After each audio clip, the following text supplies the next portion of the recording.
My name is Olivia Brown. Just as a brief introduction before I get into the piece. Like Natalia mentioned, I am a spoken word artist. At large, I'm a writer and a poet. You can mostly find me writing something Afrofuturist somewhere in the name of Octavia Butler. But today I've written a spoken word piece for you all. Just a little bit more about me. I'm very familiar with Catalyst. I love Catalyst Miami. I actually recently graduated from the CLEAR program, which is the Community Leadership on Environment, Advocacy, and Resilience program. And from that, I've started a collective called the Climate Activists and Artists Collective, where we do exactly what I'm about to do, create artists out of activists and vice versa. And when I got this call or this email to create this piece, I don't know why, but I immediately thought about rain. I love to dance in the rain, fun little quirk about me. And one more piece of info that I will share before getting into the piece.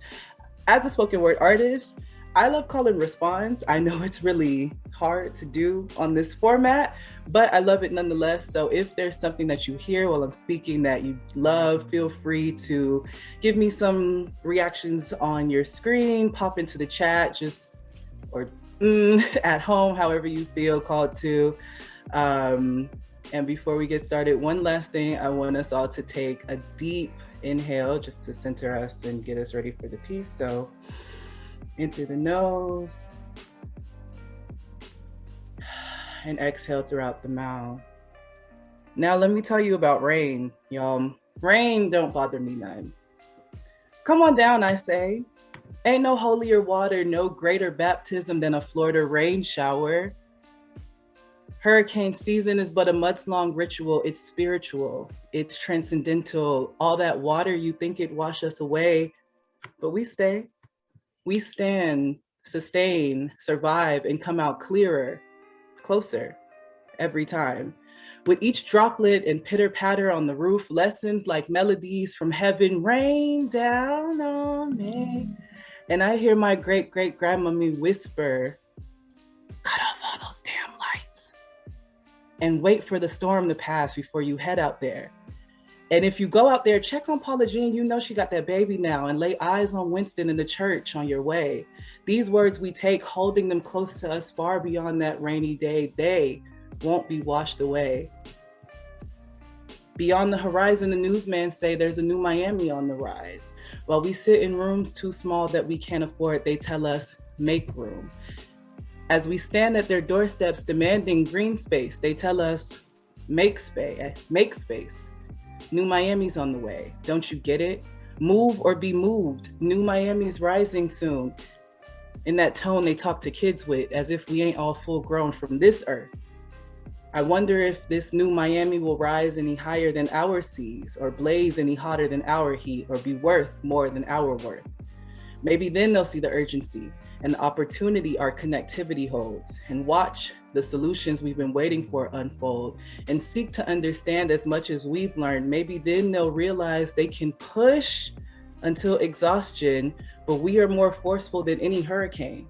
We rise twice the size of seas meant to drown us. The crash of Atlantic waves against the shore is pulsing through each of our veins with the strength that giggles in the face of adversity, and remembrance of the waves on the coast of wherever home is. We'll get wet, drenched, even it may flood, but we won't be washed away. We are the lifeblood of this place. We make Miami new as we turn over the soil and plant deeper roots. With each uprooting, it is our prayers, our ancestors, our hoods that keep Miami good. There is no higher tech than the wisdom of generations, no better business than the ones we've created. There is no Miami without us. And we've weathered many storms to get here, and there's many emergencies to come, but that rain won't bother us none. In fact, it should be afraid, because we, Miami, shine brighter with each stormy day. We are the children of the rain and the sun, all the same. Any blessing there was to have, we've already won. The greatness that is written for us can't be unsung. Our love can't be unloved, and our work surely can't be undone. We won't be washed away. We've already won. Thank you. Wow. You Can't guys wait to can have come this off mute. recording. That deserved an off mute round of applause. Amazing. Awesome. That was awesome. Ashe, that's beautiful. Without further ado, we will get started. We're here to talk about a campaign that started with the Clean Energy Working Group of the Miami Climate Alliance. That working group is now called the Energy Justice Working Group of the Miami Climate Alliance. And this group of community leaders, of advocates, and professionals who work on resilience and energy issues started having conversations about a lot of the emissions reductions commitments to reduce the pollution that's causing climate change, and also a lot of the commissions to reach net zero and do other things to make up for emissions that are continuing. And how these commitments were great, but they weren't really reaching the full potential of climate action and improving people's quality of life, and improving the livability of our neighborhoods, and creating new opportunities that we could through what we know to be climate justice, particularly in the neighborhoods that historically have been most harmed by climate and environmental injustices and have the most that they stand to benefit from true climate justice. And so the Clean Energy Working Group, then of the Miami Climate Alliance, started to do one-on-ones with different community leaders across Miami-Dade, and then aligned work across the United States around these two ideas. One, participatory policymaking, having community members be a part of the planning and policymaking process in a way that was true to their priorities and where they exercise power and participated in discussions about alternatives and priorities. They also talked about participatory evaluations, and ultimately a cohort of what we called our co-initiators, a group of community leaders, came together to identify the goals, the purpose, the structure, even membership criteria, and a list of duties and responsibilities that a community-led, empowered accountability committee could have to help Miami-Dade County achieve climate justice by evaluating those commitments they were making to reduce emissions, to achieve net zero, all of those things in line with community priorities, not just greenhouse gas emissions, but all those other quality of life things like creating job opportunities, improving prosperity, access to capital, improving access to affordable electricity and clean water and clean air and things like that, that community members also really want to see us achieve through climate action. And they continued to have one-on-ones with co-initiators, the facilitation team, including myself, and these community leaders and our team had one-on-ones with county staff as well throughout that process. We ended that, the organizations that are listed here that were part of that cohort, with a virtual rally, similar to our celebratory gathering here today, in October, I believe, of last year, in late fall, really with the recognition that it takes all of us. And it takes many different forms of empowering community engagement to really achieve climate justice for the people and the places we love. Not just one committee, not just one strategy, but a lot of different types of community engagement. And so you'll see here, this was phase one.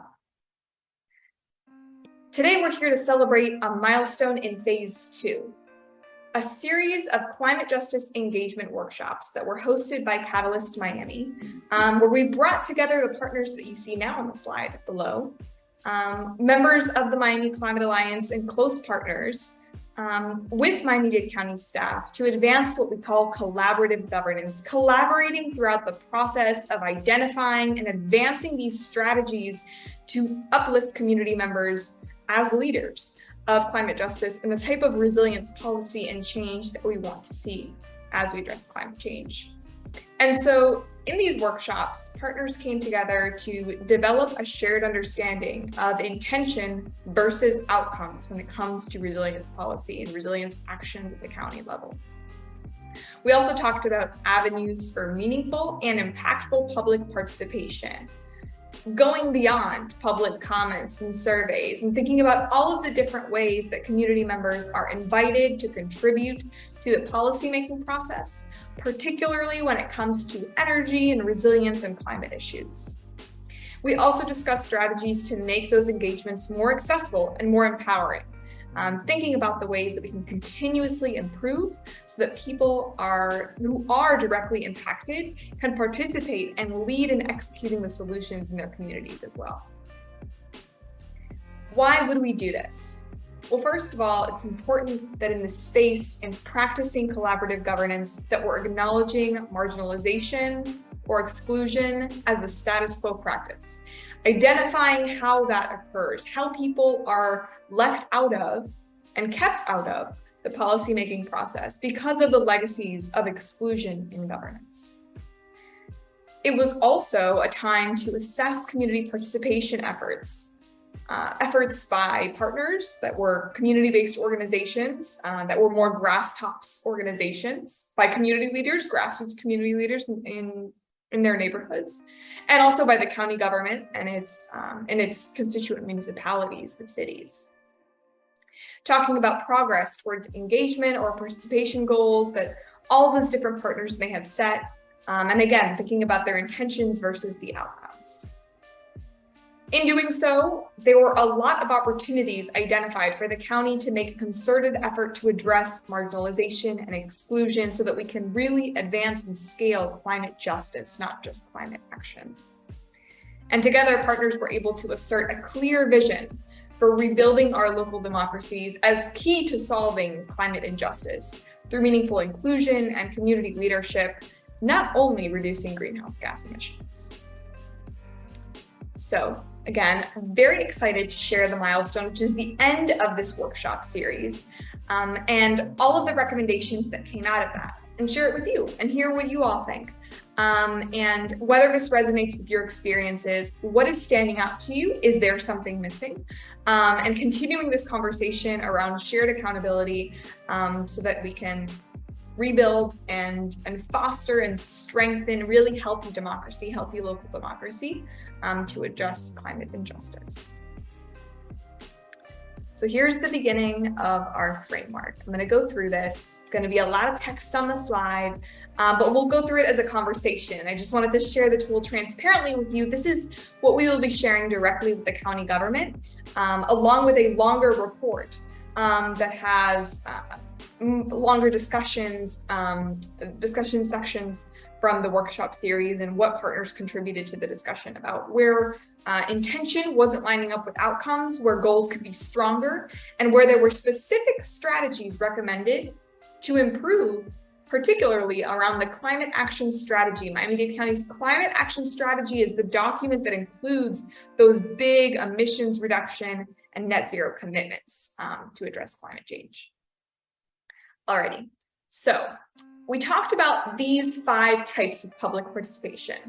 Inform, when the county provides the community with reliable and relevant information, or at least that's the goal, right? That's the public participation goal.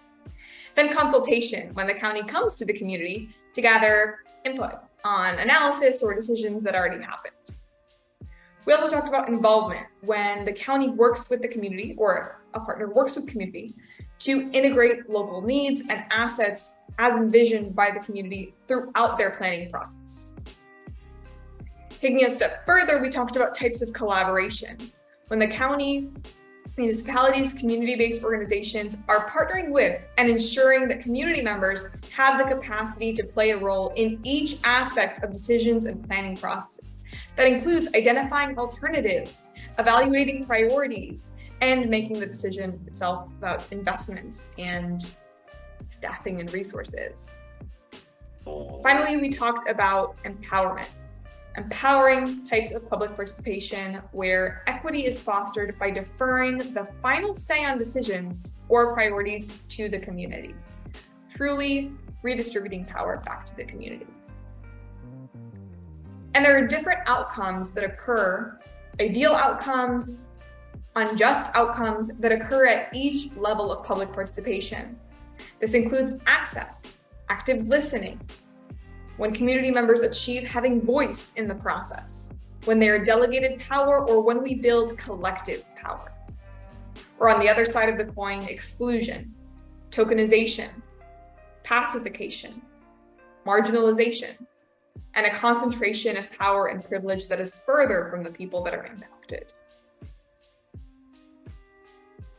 We talked about goals for community empowerment to build our collective power across all of these different types of public participation.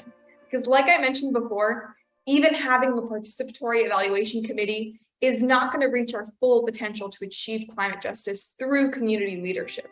We need folks like you and like the folks who aren't on this call having a seat at the table in all of these different ways, and through all these different ways, getting access to the resources to participate at that table. And so when we talk about providing the community with information, a big part of the community empowerment goal was consistently improving access to information, and always striving for that balance between different efforts, different types of information sharing, on resources that are available, on planning that's happening, and on decisions as they're being made and after they're made. We talked about listening to community concerns and acknowledging aspirations, and providing feedback to community members after they give their feedback, because sometimes community members participate in the process and they don't know how their feedback is going to be considered or taken into the decision-making process, and what is going to come of that. So making it more of a conversation. We talked about giving voice to new insights or perspectives that could shift planning, analysis, or decisions, and not only filtering for the voices that may be supportive and seeking support, but really being open to changes in the process through community engagement. Getting towards the end, we talked about delegating power and resources to build up the leadership of disproportionately impacted and under-resourced communities who don't have the resources or the access or the trust even, or relationships to collaboratively be a part of the policymaking process. And finally, we talked about unlocking collective power, not only when decisions are deferred, but certainly including deferring decision-making to community members to advance transformative solutions that really center community leadership and give residents that type of power over the outcomes they get to see in their community. So on this screen, now there's going to be a lot of extra words. You're going to see some of the specific recommended approaches that the group of collaborators came to when talking with Miami-Dade County staff about this climate action strategy. I'm not going to go through every single thing on the screen, but I'll highlight some of the key recommendations. We talked about people-centered language, not just talking about greenhouse gas emissions, because the community has priorities too. And climate justice isn't just about emissions reductions. That was a big part of our conversation, really democratizing the energy, not just the process. We talked about outreach and the importance of quality partnerships, balancing both digital and in-person efforts, and ensuring language justice by making multilingual materials the norm. We talked a lot about coordination, not just with community-based organizations, but also the different municipalities and other anchor institutions throughout the community that are recognized and used, and that community members know and trust. To all the avenues where we can build our resilience and access to information. We talked about things like surveys and asset mapping and storytelling. We talked about neighborhood level planning. We talked about budgeting. We talked about evaluations and the policymaking process and different pathways to improve community members' access to all of these different parts of the way that policy is made in local government so that they can play a greater role. We talked about the importance of communicating impact, not only intentions. And these workshops help the collaborators to really get a more shared understanding of the difference between those two and where different partners were coming from and how their impact sometimes wasn't connected to their intentions as they would have hoped. But the importance of communicating that and being transparent with the public, and not just talking about their intentions, but acknowledging when the impact is different, and addressing those unintended consequences.